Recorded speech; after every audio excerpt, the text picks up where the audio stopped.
Urgente! È lui il nuovo allenatore del Napoli? Ha sorpreso tutti.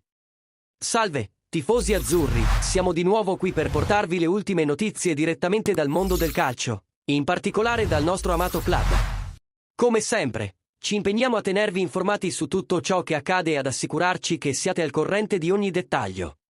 Prima di iniziare, non dimenticate di mettere mi piace a questo video e di iscrivervi al canale per non perdere nessun aggiornamento. Andiamo! Il Napoli è alla continua ricerca di miglioramenti, cercando sempre di portare i migliori risultati per i tifosi, e oggi abbiamo una notizia esclusiva. Sulla lista dei possibili allenatori per la prossima stagione, Vincenzo Italiano, attuale allenatore della Fiorentina, è nel mirino del Napoli per assumere il ruolo di tecnico. Secondo quanto riportato da areanapoli.it e dall'esperto di mercato di Sky Sport Luca Marchetti, Italiano non è solo un'opzione alternativa, ma un serio candidato alla panchina azzurra. Dai colloqui con diversi allenatori, tra cui Conte, Gasperini, Pioli e Italiano, è emersa la disponibilità e l'interesse del Napoli ad approfondire la trattativa. Trattative.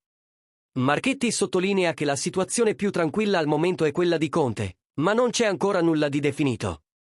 La compatibilità tra il tecnico e il presidente De Laurentiis è un aspetto importante da considerare, perché De Laurentiis cerca un allenatore che si adatti non solo tatticamente, ma anche personalmente. È chiaro che il Napoli sta prendendo molto sul serio la scelta del suo prossimo allenatore. Italiano è emerso come un'opzione promettente per guidare la squadra nella prossima stagione. La sua esperienza e il suo stile di gioco potrebbero essere proprio ciò di cui il Napoli ha bisogno per continuare a competere ad alto livello. Ora, cari tifosi, vorremmo sentire la vostra opinione sul possibile ingaggio di Vincenzo Italiano come allenatore del Napoli. Pensate che sarebbe la scelta giusta per il nostro club?